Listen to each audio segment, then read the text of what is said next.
Okay students, இங்கே first கிளாஸில் நம்ம என்னென்னலாம் பார்க்க போகிறோம் அப்படின்னு பார்த்தீங்கன்னா, ஃபஸ்ட்டு நம்ம பார்க்க போகிறது அப்படிங்கிறது how to convert ore into oxides. So ore எப்படி வந்து நம்ம கான்சன்ட்ரேட் பண்ணுறது அப்படிங்கிறத ப்ரீவியஸ் செக்ஷன்ஸில் நம்ம பார்த்தோம். இப்போ அது ஆக்சைட் ஸ்டேட்டில் மாற்றுறது இதெல்லாம் வந்து already we are study in 10th standard as well as in 11th standard 2. இதெல்லாம் உங்களுக்கு வந்து ஒரு கோ த்ரூ நான் பண்ணி விடுறேன். ஃபஸ்ட் நம்ம பார்க்க போகிற டாபிக் என்ன அப்படின்னு பார்த்தோன்னா அபவுட் ரோஸ்டிங். ரோஸ்டிங் அப்படிங்கிறது என்ன அப்படின்னு பார்த்தோன்னா, ஒரு சல்ஃபைடு ஓரை ஆக்சைட் ஸ்டேட்டுக்கு மாற்றுற அந்த ப்ராசஸ் பேர் தான் என்ன அப்படின்னு பார்த்தோன்னா ரோஸ்டிங். ஞாபகம் வச்சுங்க, ரோஸ்டிங் இஸ் அ மெத்தட்.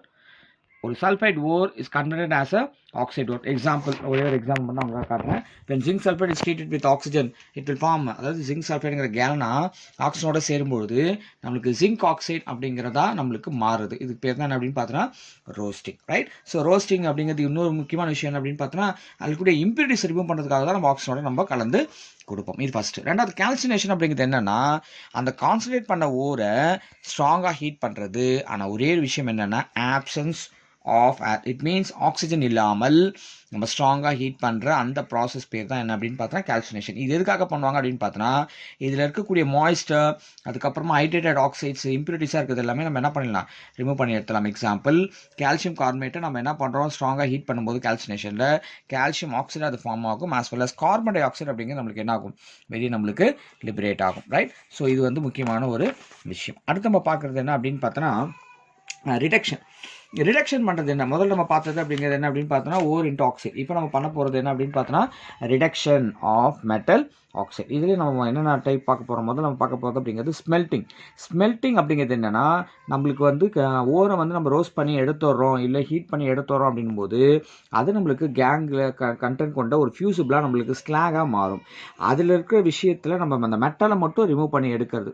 ஒரு ரெடியூசிங் ஏஜென்ட்டை கொடுத்து மெட்டலை ஃப்ளக்ஸில் இருந்து ஃபியூசிபிள் ஸ்லாக்ல இருந்து நம்ம ரிமூவ் பண்ணி எடுக்கிறதுக்கு பேர் தானே அப்படின்னு பார்த்தோன்னா ஸ்மெல்ட்டிங். நம்ம யாரும் ரெடியூசிங் ஏஜென்ட் யூஸ் பண்ணுவோம், கார்பன் மோனாக்சைடு, அலுமினியம், இது மாதிரி நிறைய நம்ம என்ன பண்ணோம் அப்படின்னு பார்த்தோன்னா யூஸ் பண்ணி எடுப்போம். ஸோ என்ன அப்படின்னு பார்த்தோன்னா எதில் அப்படின்னு பார்த்தோன்னா ஸ்மெல்ட்டிங் ஃபர்னஸில் கொடுத்து நம்ம எடுப்போம். எக்ஸாம்பிள் வந்து அயன், இதையும் நம்ம லோயர் செக்ஷன்ஸ் நம்ம படிச்சிருப்போம். நீங்கள் 10th 11th நீங்கள் போய் பார்த்தீங்க அப்படின்னா உங்களுக்கு இன்னும் தெளிவாக தெரியும். அதாவது காப்பரோடைய எக்ஸ்ட்ராக்ஷன் 11th இது இருக்குது, காப்பரோட எக்ஸ்ட்ராக்ஷன் இருக்குது, 10th இருக்குது. ஸோ இதை பற்றி நம்ம ரொம்ப டீட்டெயில்டாக போக வேண்டாம். அதில் வந்து பார்த்தோன்னா நம்ம காப்பரை வந்து நம்ம வெளியே எடுக்கும்போது சிலிக்காவை கொடுத்துருப்போம். ஸோ அதான் ஒரு ரெடியூசிங் ஏஜென்ட்டை நம்ம பார்க்கணும். அதுக்கப்புறம் தான் நம்மளுக்கு அது பிளிஸ்டர் காப்பராக வரும். அந்த பிளிஸ்டர் காப்பர் எடுத்து தான் நம்ம என்ன பண்ணோம் அப்படின்னு பார்த்தோன்னா ரைட் ரிஃபைனிங் பண்ணோம், ரைட்? அதே மாதிரி எதெல்லாம் கொடுத்து வந்து நம்ம வந்து இந்த ஆக்சைடு ஓர் ஆஃப் த மெட்டலை நம்ம வந்து ரெடியூஸ் பண்ணலாம். முதல்ல வந்து பார்த்தோன்னா கார்பன் கொடுத்து பண்ணலாம். எக்ஸாம்பிள், நம்மளுக்கு இந்த ஜிங்க் ஆக்சைடாக கிடைக்கிறத நம்ம கார்பனில் கொடுத்தோம் அப்படின்னா ஜிங்க்கு தனியாக நம்மளுக்கு என்ன அப்படின்னு பார்த்தோன்னா கிடைச்சிடும். அதே மாதிரி ஹைட்ரஜன் கொடுத்து பண்ணுறது அப்படின்னு பார்த்தோன்னா இந்த சில்வர் ஆக்சைடு இருக்குது இல்லையா, இதை நம்ம என்ன பண்ணுறோம், ஹைட்ரஜனை கொடுத்து பண்ணும்போது சில்வர் மட்டும் நம்மளுக்கு தனியாக பிரியும், ரைட்? அதே மாதிரி வந்து பார்த்தோன்னா நிக்கலையும் வந்து கார்பன் மோனாக்சைடு அண்ட் ஹைட்ரஜனோட நம்ம கொடுக்கலாம்.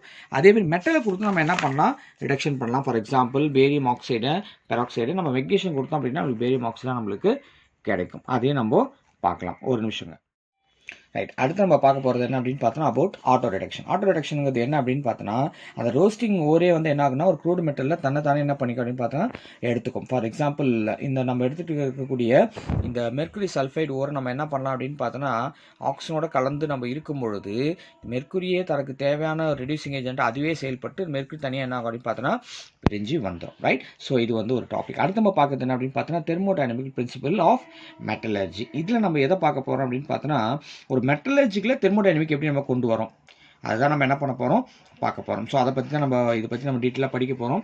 அதுக்கு முன்னாடி நம்ம எடுக்கக்கூடிய அந்த ரெடியூசிங் ஏஜென்ட் அப்படிங்கிறது எதை பொறுத்து நம்ம இருக்கணும் அப்படின்னு பார்த்தோன்னா இந்த டெல்டா ஜி அப்படிங்கிற இந்த வேல்யூ பொறுத்து இருக்கணும். டெல்டா ஜி அப்படிங்கிறது என்ன அப்படின்னா ஒரு தெர்மோடைனமிக்காக கிப்ஸ் ஃப்ரீ எனர்ஜிக்காக கொடுக்கறது. ஸோ அதையும் நம்ம எப்படி ரிலேட் பண்ணி பார்க்க போகிறோம் அப்படிங்கிறது தான் அடுத்து பார்க்க போகிற topic. So Gibbs free energy நம்ம எப்படி ரெப்ரசென்ட் பண்ணுவோம், delta G is equal to delta H minus T delta S. இது நம்ம போன வருஷம் நம்ம எதில் படுத்து ஞாபகம் இருக்கா, தெர்மோடைனமிக்கில். டெல்டா ஜி அப்படிங்கிறது Gibbs free energy, delta H அப்படிங்கிறது என்தால்பி, டிங்கிறது டெம்பரேச்சர், டெல்டா எஸ் அப்படிங்கிறது என்ட்ரோபி, ரைட்? இப்போ இதோட சம்மந்தப்பட்டது தான். எப்படி அப்படின்னு பார்த்தோன்னா இந்த delta G not is nothing but minus RT LN KP. இப்போ இது என்ன அப்படின்னு பார்த்தோன்னா இதுதான் வந்து எதுக்கு நம்ம கொடுப்போம் அப்படின்னு பார்த்தீங்கன்னா இட்ஸ் கால்டு, யார் கொடுக்குறது அப்படின்னு பார்த்தோன்னா ஹரோல்டு எல்லிங்காம் ரிலேஷன்ஷிப். ஸோ இதை வச்சு என்ன நம்ம கேல்குலேட் பண்ணலாம் அப்படின்னு பார்த்தோன்னா என்ன டைப் ஆஃப் ரிடக்ஷனுக்கு நம்ம என்ன டெம்பரேச்சர் அப்படிங்கிற வேரியஸ் டெம்பரேச்சர் அப்படிங்கிறத நம்ம யூஸ் பண்ணுவோம். இது எல்லாமே இதை வச்சு நம்ம ஈஸியாக என்ன பண்ணிடலாம், எக்ஸ்பிளைன் பண்ணிடலாம். ஸோ அதை வச்சு தான் நமக்கு வந்து ஒரு கிராஃபே நம்மளுக்கு போட்டிருப்பாங்க. அந்த because of free energy and temperature அந்த கான்செப்டில் தான் எது temperature and free energy base பண்ணி என்ன பண்ணியிருப்பாங்கன்னா ஒரு டயக்ராம் நம்மளுக்கு போட்டிருப்பாங்க. That is call Ellingham diagram. What is call Ellingham diagram. So what are the observation? ஒரு 4 பாயிண்ட். ஃபர்ஸ்ட் அப்சர்வேஷன் என்ன அப்படின்னா, for the most of the metal oxide formation slope வந்து எப்படி இருக்குன்னா பாசிட்டிவ். அப்போ ஸ்லோப் பாசிட்டிவாக கிடைச்சாலே அந்த மெட்டல் ஆக்சைடு அப்படிங்கிறது ஃபார்ம் ஆகுது அப்படிங்கிறத நம்ம என்ன பண்ணிடலாம், ஈஸியாக கண்டுபிடிச்சிடலாம். அதே சமயத்தில் ரேண்டம்னஸில் தட் இஸ் டெல்டா எஸ் அப்படிங்கிறதும் நம்மளுக்கு நெகட்டிவாக இருக்கணும். டி டெல்டா எஸ் அப்படிங்கிறது நம்மளுக்கு பாசிட்டிவாக இருக்கணும். ஒரு ஸ்ட்ரெயிட் லைன் ஈக்குவேஷன் நம்மளுக்கு ஃபார்ம் ஆகணும். டெல்டா ரேண்டம்னஸ் அப்படின்னு சொல்லக்கூடிய என்ட்ரோபி இருக்கு இல்லையா, அது வந்து நம்மளுக்கு டிக்ரீஸ் ஆகணும். ஆஸ் வெல் அஸ் ஸ்லோப் அப்படிங்கிறது நம்மளுக்கு பாசிட்டிவாக இருந்தால் இந்த எலிகாம் டயக்ராம் வந்து நம்ம ஈஸியாக ஐடென்டிஃபை பண்ணிக்கலாம். ரெண்டாவது வந்து பார்த்தீங்கன்னா, ஒரு கிராஃப் நம்ம போடும்போது carbon monoxide straight line with negative ஸ்லோப்பில் வருது அப்படின்னா அந்த இடத்துல டெல்டா எஸ் அப்படிங்கிறது பாசிட்டிவாக இருக்கும். புரியுதுங்களா? இது என்ன நம்மளுக்கு ரெப்ரசன்ட் பண்ணுது அப்படின்னு பார்த்தீங்கன்னா, 2 மோல் கார்பன் மோனாக்சைடு கன்சியூம் ஆகி 1 மோல் ஆஃப் ஆக்சிஜன் கேஸோட நம்மளுக்கு கிடைக்குது. It indicates carbon monoxide is more stable at higher temperature. நல்லா திருப்பி சொல்கிறேன் கேட்டுங்க. 2 மோல் கார்பன் மோனாக்சைடு கேஸ் வந்து நம்மளுக்கு ஃபார்ம் ஆகுது. எப்போ 1 மோல் ஆஃப் ஆக்சிஜன் கேஸ் அப்படிங்கிறது கன்சியூம் ஆகும்போது. ரைட்டா? இது எலிங்ஹாம் டயக்ராம் மூலமா நம்மளுக்கு தெரியக்கூடிய ஒரு அப்சர்வேஷன். மூணாவது, டெம்பரேச்சர் அதிகமானால் டெல்டா ஜி வேல்யூ அப்படிங்கிறது கண்டிப்பாக நம்மளுக்கு நெகட்டிவ் இல்லைனா ஜீரோவுக்காக நம்மளுக்கு ஒரு குறிப்பிட்ட டெம்பரேச்சருக்கு போகும்.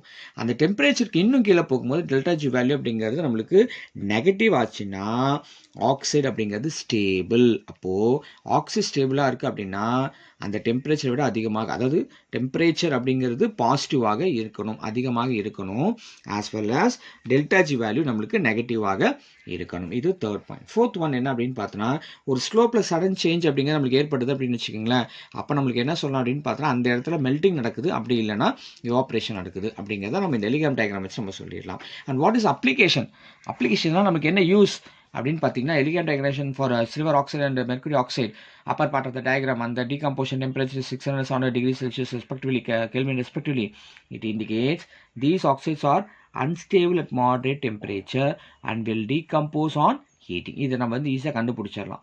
ஒரு ரெடியூசிங் ஏஜென்ட் இல்லாத போது ஹீட் பண்ணும்போது ஒரு குறிப்பிட்ட டெம்பரேச்சரில் இது நம்மளுக்கு டீகம்போஸ் ஆகிடும். எது? சில்வர் ஆக்சைடும் and as well as mercury ஆக்சைட்ஸும். அதை நம்ம ஈஸியாக கண்டுபிடிச்சிடலாம். அடுத்தது வந்து பார்த்தீங்கன்னா, எலிகாம் டயக்ராம் அப்படிங்கிறது அந்த தெர்மோடைனமிக் அந்த நடக்கூடிய ரியாக்ஷன்ஸ் அப்படிங்கிறது ஆக்சைட்ஸோட ரிடக்ஷன் அப்படிங்கிறது ஃபீஸிபிளாக இல்லையா அப்படிங்கிறத நம்ம கண்டுபிடிச்சிடலாம். ஃபீஸிபிளாக என்ன அர்த்தம்?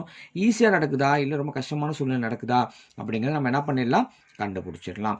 அடுத்ததாக வந்து பார்த்தோன்னா, இந்த கார்பன் லைன் அப்படிங்கிறது மெட்டல் ஆக்சைட்ஸில் கட் பண்ணும்போது எல்லா மெட்டல் ஆக்சைட்ஸுக்கும் ஒரு ஹையர் டெம்பரேச்சர் அப்படிங்கிறது தேவைப்படுது அப்படிங்கிறது நம்ம என்ன பண்ணிடலாம், கண்டுபிடிச்சிடலாம். So these are the very important applications of Ellingham diagram. ஆனால் லிமிடேஷன்ஸ் ரொம்ப இம்பார்ட்டன்ட். ஏன்னா இது வந்து 2 பாயிண்ட் இதில் கொடுத்துருக்காங்க அப்படின்னும்பொழுது இது ரொம்ப இம்பார்ட்டண்டான ஒரு கொஸ்டின். நிறைய டைம் கேட்பாங்க.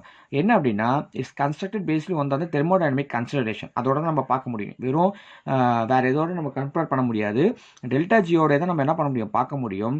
ஸோ இது வந்து நம்மளுக்கு தெர்மோடைனமிக் ஃபீசிபிலிட்டி ஆஃப் த ரியாக்ஷனை மட்டும்தான் கொடுக்குமே தவிர அந்த ரியாக்ஷனோட ரேட் என்ன பண்ணாது, எந்த விதத்துலையும் அது நம்மளுக்கு எக்ஸ்பிளைன் பண்ணாது. இதுதான் வந்து ஃபஸ்ட்டு பாயிண்ட். ரெண்டாவது பாயிண்ட் என்ன அப்படின்னா, இந்த டெல்டா ஜியோடைய அசம்ஷன் அப்படிங்கிறது ரியாக்டண்ட்டுக்கும் ப்ராடக்ட்டுக்கும் இருக்கிற அந்த ஈக்லிபிரியமை உண்மை அப்படிங்கிறது காட்டாது. That is the reactants are in the equilibrium with the products which is not always true அப்படிங்கிற ஒரு கான்செப்டை தான் இந்த டெல்டா ஜி வேல்யூ அப்படிங்கிற நம்மளுக்கு கொடுக்கும். Right? So these are the limitations. அடுத்து நம்ம பார்க்க போகிறது என்ன அப்படின்னு பார்த்தோன்னா, இந்த டாபிக் என்னது, எலக்ட்ரோகெமிக்கல் பிரின்சிபல். அதில் நம்ம எக்ஸாம்பிள் நம்ம பார்க்க போகிறது என்ன அப்படின்னு பார்த்தா, இது நீங்கள் வந்து இப்போ இதில் பார்ப்பீங்க பின்னாடி வந்து எலக்ட்ரோகெமிஸ்ட்ரியில் நம்ம இதை பற்றி இன்னும் டீட்டெயிலாக படிக்கலாம். இது என்எஃப்இனா எப்படி வருது இந்த எலக்ட்ரோலிசிஸில் இந்த கிப்ஸ் எனர்ஜியில் அப்படிங்கிறத நான் உங்களுக்கு வந்து பின்னாடி நம்மளுக்கு வந்து எலக்ட்ரோகெமிஸ்ட்ரியில் வரும்போது அது உங்களுக்கு கிளியராக எனக்கு நான் சொல்லித்தரேன், ஈஸியாக புரியும். டெல்டா ஜி என்ன அப்படின்னா கிப்ஸ் எனர்ஜி என்ன அப்படிங்கிறது என்ன அப்படின்னு பார்த்தோன்னா electrons number of electrons, F அப்படிங்கிறது ஃபேரடே, இங்கிறது அதோடைய இஎம்எஃப் வேல்யூ அப்படின்னு நம்ம சொல்கிறோம் இல்லையா, எலக்ட்ரோமோட்டிவ் ஃபோர்ஸ் அதை அந்த இஎம்எஃப் வேல்யூவை நம்ம பார்க்க போகிறோம். ரைட்? அதை நம்ம லேட்டராக நம்ம இதை டிஸ்கஸ் பண்ணலாம். ஏன்னா இங்கே அந்தளவுக்கு ரொம்ப இதாக கொடுக்கல, நம்ம எலக்ட்ரோகெமிஸ்ட்ரியில் தெளிவாக தெரியும். இங்கே வந்து அடுத்து நம்ம பார்க்குறது extraction of aluminium from Hall Heroult process. இது வந்து பார்த்தீங்கன்னா ஒரு அலுமினாவை நம்ம வந்து அலுமினியமாக தனியாக பிரிக்கிறது. ஃப்ரம் அலுமினியம், அதுலேருந்து அலுமினா, அதிலிருந்து நம்ம வந்து அலுமினியம் தனியாக பிரிக்கிறது அப்படிங்கிறது நம்மளுக்கு என்ன பண்ணியிருப்பாங்க அப்படின்னு பார்த்தோன்னா கொடுத்துருப்பாங்க. என்னென்ன கான்செப்ட் அப்படின்னு பார்த்தோன்னா, நம்ம எடுத்துக்கிற அலுமினால 20% அப்படிங்கிறது இருக்கும் பாக்சைட் ஒரு. அது வந்து நம்ம மோல்டன் க்ளோரைட்டை நம்ம கூட கலந்து கொடுத்தோம் அப்படின்னா 10% கால்சியம் குளோரைடையும் நம்ம என்ன பண்ணுவோம் அதோட கொடுப்போம். இது என்ன பண்ணும் அப்படின்னு பார்த்தோன்னா இதோடைய மெல்ட்டிங் பாயிண்ட்டை கம்மி பண்ணும். ஓகேவா? அதே மாதிரி பார்த்தோன்னா இந்த மிக்சரை நம்ம எவ்வளோ டெம்பரேச்சர் யூஸ் பண்ணோம் அப்படின்னு பார்த்தோன்னா 1270 நம்ம யூஸ் பண்ணுவோம். அப்படி நடக்கும்போது இந்த இடத்துல கார்பன் அப்படிங்கிறது தான் ஒரு ஆனோடாக நம்மளுக்கு செயல்படும். அப்படி செயல்படும் போது தான் நம்மளுக்கு என்ன ஆகுது அப்படின்னு பார்த்தோன்னா இந்த அலுமினியம் அப்படிங்கிறது நம்மளுக்கு கடைசியாக கிடைக்கக்கூடிய ஒரு ப்ராடக்ட். அதை பற்றி சொல்கிறது தான் வந்து ஹாலோரைடு ப்ராசஸ். ரிஃபைனிங் ப்ராசஸ் அப்படின்னு எடுத்துகிட்டா இது எல்லாமே உங்களுக்கு 10th நான் சொல்லி கொடுத்துருக்கேன் இல்லைங்களா? கண்டிப்பாக இது தெரியலன்னு சொல்லக்கூடாது. டிஸ்டிலேஷன் நான் உங்களுக்கு கண்டிப்பாக என்ன பண்ணிப்போம் 10th நம்ம சொல்லி கொடுத்துட்ருக்கோம் இல்லையா? இது என்னது? Low boiling volatile metal like ஜிங்கை வந்து நம்ம பண்ணும்போது இதை யூஸ் பண்ணுவோம். டிஸ்டிலேஷன் அப்படிங்கிற ப்ராசஸ், வடிகட்டுதல், காய்ச்சி வடிகட்டுதல் நம்ம சொல்கிறோம் இல்லையா? அது லிக்விடேஷன் அப்படிங்கிறது நான் உங்களுக்கு சொல்லி கொடுத்துருப்பேன் இல்லையா? ஹை மெல்ட்டிங் பாயிண்ட் கொண்டு இம்ப்யூரிட்டிஸை நம்ம ரிமூவ் பண்ணுற அந்த டெக்னிக்கு. எலக்ட்ரோலைட்டிக் ரிஃபைனிங் அப்படிங்கிறது நம்மளுக்கு கிடைக்கிற அந்த க்ரூட் மெட்டல்லேருந்து பியூரான மெட்டல் நம்ம எக்ஸ்ட்ராக்ட் பண்ணி எடுக்கிறது. கேத்தோடு, ஆனோடு, எலக்ட்ரோலைட்டு அதில் வந்து எப்படி நம்மளுக்கு கிடைக்கும். ஸோ சில ஒரு எக்ஸாம்பிளாக கொடுத்துருக்காங்க. நீங்கள் வந்து அலுமினியத்தை பார்த்துக்கலாம், காப்பர் பார்த்துக்கலாம், நிறைய நம்ம வந்து இது உங்களுக்கு எக்ஸாம்பிளாக நான் உங்களுக்கு டயக்ராம் போட்டு நான் உங்களுக்கு சொல்லி கொடுத்துருப்பேன். எலக்ட்ரோலைட்டிக் ரிஃபைனிங், எலக்ட்ரோலைட்டிக் பாத் வச்சு நான் உங்களுக்கு சொல்லி கொடுத்துருப்பேன். ஜோன் ரிஃபைனிங் அப்படிங்கிறது நான் உங்களுக்கு ஆல்ரெடி நான் உங்களுக்கு சொன்னது தான் 11th இருந்தாலும் நான் உங்களுக்காக திருப்பி நம்பர் சொல்கிறேன். இந்த ஜோன் ரிஃபைனிங் எதை பேஸ் பண்ணி அப்படின்னு பார்த்தோன்னா ஃப்ராக்ஷனல் கிறிஸ்டலைசேஷன் அந்த ப்ராசஸை பேஸ் பண்ணி நடக்கக்கூடிய ஒரு விஷயம். என்ன அப்படின்னு பார்த்தீங்கன்னா ஒரு ராட் பேண்ட் நம்ம எடுத்துக்குவோம். அந்த இம்ப்யூரிட்டிஸ் அதுக்கு மேலே வந்து ஒரு ஹீட்டட் ஜோனை வச்சு நம்ம என்ன பண்ணோம் அப்படின்னு பார்த்தோன்னா முன்ன பின்ன நம்ம ரப் பண்ணும்போது மேலே இருக்கக்கூடிய இம்ப்யூரிட்டிஸ் எல்லாமே நம்மளுக்கு என்ன அப்படின்னு பார்த்தோன்னா வெளியேறப்படும். ஸோ சிம்பிளி லைக் தட் அப்படி ஞாபகம் வச்சுங்க. ஒரு இம்ப்யூரிட்டி கொண்ட ஒரு மெட்டீரியல் எடுத்துக்கிறேன், அதுக்கு மேலே ஹீட்டிங் ஜோனை வச்சு நான் என்ன பண்ணுறேன் அப்படின்னு பார்த்தோன்னா முன்ன பின்ன நான் தள்ளிட்டு இருக்கும் 2-1-4 நான் தள்ளிட்டு இருக்கும்போது அது மேலே இருக்கக்கூடிய இம்ப்யூரிட்டிஸ் எல்லாமே நான் என்ன பண்ணிடுவேன் ஆப்போசிட் ஜோன்ஸ்க்கு அது போயிடும். நம்மளுக்கு பியூரான மெட்டல் அப்படிங்கிறது கிடைக்கும். That is call zone refining. இதுக்கு எக்ஸாம்பிள் ஜெர்மானியம், சிலிகான், கேலியம் இவங்கெல்லாம் வந்து செமிகண்டக்டர்ஸாக நம்ம வந்து அதில் யூஸ் பண்ணக்கூடிய இம்பார்ட்டண்ட்டான ஒரு ஆளுங்க. ரைட். அடுத்தது வந்து வேப்பர் ஃபேஸ் மெத்தடில் நம்ம 2 மெத்தட் பார்க்க போகிறோம். ஒன்று Mond's process, that is for refining நிக்கலை பண்ணுறதுக்கு. நிக்கலை நம்ம வந்து கார்பன் மோனாக்சைடு கொடுத்தோம் அப்படின்னா நிக்கல் கார்பனேட் டெட்ரா கார்பனேட்டாக மாறிடும். அதுக்கப்புறம் அதை நம்ம திருப்பியும் 460 டிகிரியில் நம்ம ஹீட் பண்ணோம் அப்படின்னா ஃபஸ்ட்டு 350 அப்புறம் 460 ஹீட் பண்ணும்போது நிக்கல் அப்படிங்கிறது நம்மளுக்கு தனியாக கிடைக்கும். இது ரிஃபைனிங் ஆஃப் நிக்கல்.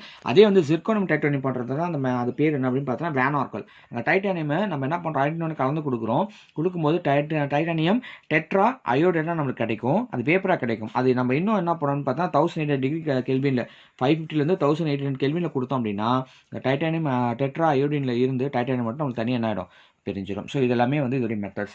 இனி நம்ம லாஸ்ட்டாக பார்க்க போகிறது என்ன அப்படின்னு பார்த்தா ஒரு அப்ளிகேஷன்ஸ். அலுமினியத்தோட அப்ளிகேஷன்ஸ் பார்த்தோம் அப்படின்னா it's good conduct of heat and electricity. ரெண்டாவது வந்து பார்த்தீங்கன்னா குக்கிங் வெசல்ஸ்க்கு நம்ம யூஸ் பண்ணுறோம். அதுக்கப்புறமா வந்து பார்த்தீங்கன்னா ரேப்ஸாக அலுமினியம் ஃபாயில்ஸ் யூஸ் பண்ணுறோம். அதுக்கப்புறமா வந்து பார்த்தீங்கன்னா முக்கியமாக வந்து ஏரோப்ளைனுடைய பார்ட்ஸை மேனுஃபேக்சர் பண்ணுறது நம்ம யூஸ் பண்ணுறோம். அதுக்கப்புறமா கொரேஷன் தடுக்கிறதுனால நம்ம வந்து கெமிக்கல் ரியாக்டர்ஸ்க்காக மெடிக்கல் எக்யூப்மெண்ட்காக நம்ம யூஸ் பண்ணுறோம். அதுக்கப்புறம் இது ரொம்ப சீப் அப்படிங்கிறதுனால எலக்ட்ரிக் கேபிள்ஸ் நம்ம யூஸ் பண்ணுறோம். ஜிங்க் எடுத்துகிட்டா கேல்வனைசிங், அதாவது நம்ம மெட்டல் வந்து இது பண்ணுறதுக்காக நம்ம யூஸ் பண்ணக்கூடிய ரஸ்டிங் வராமல் பார்க்கறதுக்காக, கொரேஷன் வராதுக்காக, நம்ம பாதிக்கிறதுக்கு இல்லாமல் இருக்கிறதுக்காக மெட்டலோட ஜிங்க் நம்ம சேர்த்தோம் அப்படின்னா அது பேர் கேல்வனைசிங். அதுக்காக ஜிங்க் யூஸ் ஆகுது. அதுக்கப்புறமா die casting in automobile, electrical industry. அதுக்கப்புறமா வந்து பார்த்தீங்கன்னா பெயிண்ட், ரப்பரில் எல்லாத்தையும் நம்ம என்ன பண்ணுறோம் யூஸ் பண்ணுறோம். அதுக்கப்புறம் பேராமிஸ்டிக்கலையும் யூஸ் பண்ணுறோம். ஃப்ளோரசன்ட் லைட்டில் யூஸ் பண்ணுறோம். அதுக்கப்புறம் ஜிங்க் வந்து பிரான்ஸோடு சேர்ந்து அலாயாக மாறி நம்ம என்ன பண்ணுறோம் கொரேஷன் ரிஸ்க் பண்ணக்கூடிய வாட்டர் வால்ஸ்க்கு நம்ம யூஸ் பண்ணுறோம். அயன் எடுத்துக்கிட்டோம் அப்படின்னு பார்த்தோன்னா bicycle chain, cutting tools, pump, stove, அதுக்கப்புறமா வந்து பார்த்திங்கன்னா அலாய் மேனுஃபேக்சர் பண்ணுறதுக்கு, அதுக்கப்புறம் கொரேஷன் ரெசிஸ்ட் பண்ணுறதுக்கு நம்ம யூஸ் பண்ணுற எல்லாத்துக்குமே அலாய் ஸ்டீல் எக்ஸாம்பிளாக எடுத்துக்கலாம். காப்பர் எடுத்துக்கிட்டோம் அப்படின்னு பார்த்தீங்கன்னா இதோடைய அலாய் தான் வந்து நம்ம பிரான்ஸ் அப்படின்னு நம்ம சொல்கிறோம் இல்லையா? காப்பரும் பிரான்ஸும் தான் நம்ம சேர்ந்து நம்ம யூஸ் பண்ணிகிட்ருக்கோம். அதில் வந்து காப்பர் தான் ரொம்ப இம்பார்ட்டன்ட். அப்புறம் கோல்டு அண்ட் அதர் மெட்டல்ஸ். அதுக்கப்புறமா வந்து பார்த்தீங்கன்னா ஒயருங்களுக்கு. அண்ட் லாஸ்ட்டாக கோல்டு அப்படின்னு எடுத்துக்கிட்டா இட்ஸ் அ ப்ரீஷியஸ் மெட்டல். அதனால் வந்து நம்ம மானிட்டரி சிஸ்டமாக நம்ம நிறைய கண்ட்ரியில் ஸ்டாண்டர்டாக யூஸ் பண்ணிகிட்ருக்கோம். ஃபார் எக்ஸாம்பிள் இது காப்பரோடு சேர்ந்து எலக்ட்ரோப்ளேட்டிங்க்கு யூஸ் பண்ணுறோம். அதுக்கப்புறமா வந்து பார்த்தீங்கன்னா வாட்ச்சு, ஆர்டிஃபிஷியல் லிம்ப் ஜாயிண்ட்டுக்கு, சீப் ஜுவல்லரி, டென்டல் ஃபில்லிங் இது எல்லாத்துக்கும் யூஸ் பண்ணுறோம். கோல்டு நானோ பார்ட்டிகல்ஸை நம்ம சோலார் செல்ஸில் ஒரு கேட்லிஸ்ட்டாக யூஸ் பண்ணுறோம். ஸோ இதோட நம்மளுக்கு first lesson getting over my dear students. அதனால் வந்து இதில் என்ன டவுட் இருந்தால் நீங்கள் என்ன கேளுங்க, கண்டிப்பாக உங்களுக்கு நான் கிளாரிஃபை பண்ணுறேன். Thank you students, thank you.